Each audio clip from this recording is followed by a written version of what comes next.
परिवहन विभाग के निदेशक अनुपम कश्यप ने कहा कि ई गवर्नेंस के तहत विभाग जनता को ऑनलाइन सभी प्रकार की सुविधाएं प्रदान कर रही है। इस सुविधा के मिलने से अब लोगों को कार्यालय के चक्कर नहीं काटने पड़ेंगे।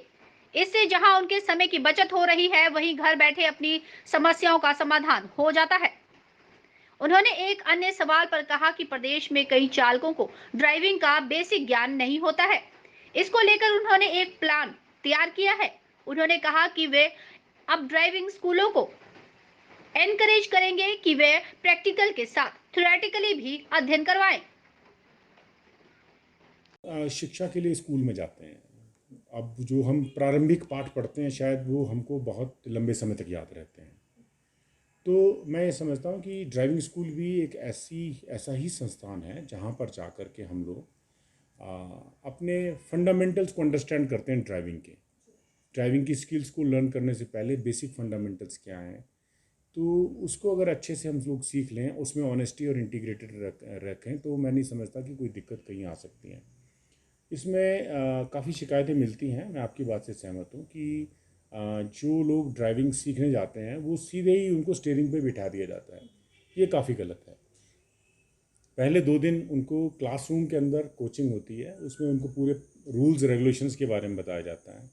उसके बाद अब सिमुलेटर्स की व्यवस्था भी ड्राइविंग ट्रेनिंग स्कूल्स में आ रही हैं और हम उसको बढ़ावा भी दे रहे हैं। उसके लिए हम कोई एक व्यवस्था भी ऐसी करने का हमारा कार्यक्रम है कि सब लोगों को हम प्रोत्साहित करें कि वो सिमुलेटर्स लें।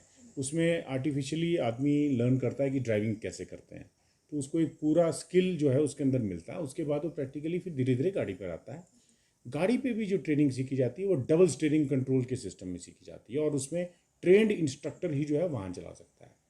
हमने ये सभी को ये कह रखा है और आपके माध्यम से भी मैं कहना चाहता हूँ कि यदि कोई इस तरह की कई मामले हमारे ध्यान में भी आए हैं जहाँ पर इस तरह की कई बार इरेगुलरिटी नज़र आती है, तो उनके खिलाफ जो है वो सख्त कार्रवाई की जाती है। ऐसे में उनके ड्राइविंग स्कूल का जो है वो पंजीकरण भी जो है वो रद्द भी किया जाता है। तो इसमें एक और महत्वपूर्ण बात मैं आपसे शेयर करना चाहता हूँ कि CIRT पुणे से हमने संपर्क किया है। अभी हाल ही में मुख्य सचिव महोदय की अध्यक्षता में बैठक हुई थी, उसमें ये निर्णय लिया गया था कि इन सभी ड्राइविंग स्कूल का थर्ड पार्टी ऑडिट कराया जाएगा।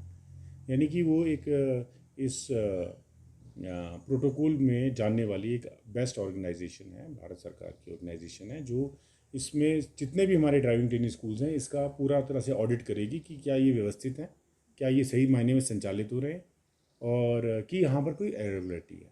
तो उसके बाद उसकी रिकमेंडेशन आने के बाद भी अगर कहीं लगता है कि ठीक नहीं है और वहाँ पर आवश्यक कार्रवाई की जानी है तो उसको अमल में लाया जाएगा, ताकि चालक को जो नियम अपनाने हैं उसके साथ कहीं कोई दिक्कत ना हो और रोड पर उसने आना है तो उसके साथ अपनी जान के साथ साथ और बहुत लोगों की जान उसके हाथ में होती है।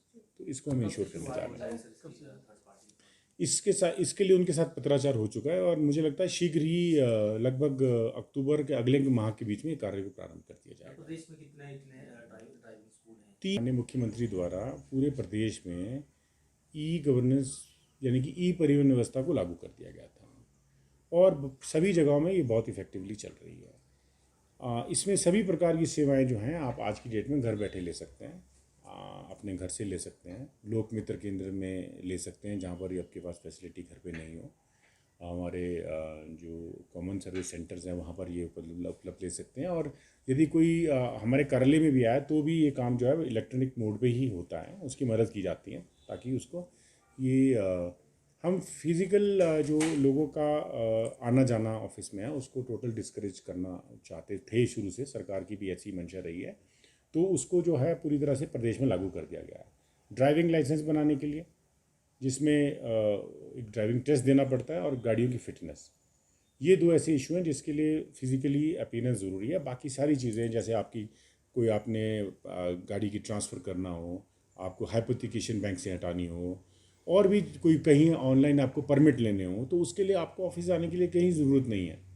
अब ये धीरे धीरे लोगों में अडेप्टेबिलिटी मैं समझता हूँ कि आ जाएगी। थोड़ा समय हर चीज़ में लगता है, काम हमारी तरफ से विभाग की ओर से ये कर दिया गया है और अब जैसे जैसे लोगों की अडेप्टेबिलिटी होगी लोगों का आना ऑफिस की तरफ बिल्कुल कम हो जाएगा और ये काम घर बैठे किए जा सकते हैं। देखिए ये तो इस चीज़ को आप जानते हैं कि भारत सरकार और हिमाचल सरकार दोनों का ये है कि डिजिटल ट्रांजैक्शन सारी हो। तो उस दिशा में भी, डिजिटल ट्रांजैक्शन की दिशा में भी ये है कि हम सबसे रिक्वेस्ट करते हैं, जो हमारी बसेस भी है, प्राइवेट ऑपरेटर्स हैं, टैक्सीज ऑपरेटर्स हैं, उन सबसे भी हम टाइम टू टाइम ये रिक्वेस्ट करते हैं कि जितना डिजिटल मोड में ट्रांजैक्शन कर सकें उतना सबके लिए बेनिफिट इसमें रहेगा। और ये जो अनावश्यक जो है वो पैसों का जहाँ ट्रांजैक्शन रहता है उससे उसको अवॉइड किया जा सकता है और डिजिटली ट्रांजैक्शन जो है वो की जा सकती हैं। तो ये मुझे लगता है कि ये एक आध वर्ष में ये सब चीज़ें फैसिलिटेट हो ही जाएंगी। और ये सब जो डायरेक्ट कैश का जो कंसेप्ट है, ये बसों की ट्रांजैक्शन में भी मुझे लगता है ये साफ हो जाएगा। सर, स्वर्ण जयंती परिवहन योजना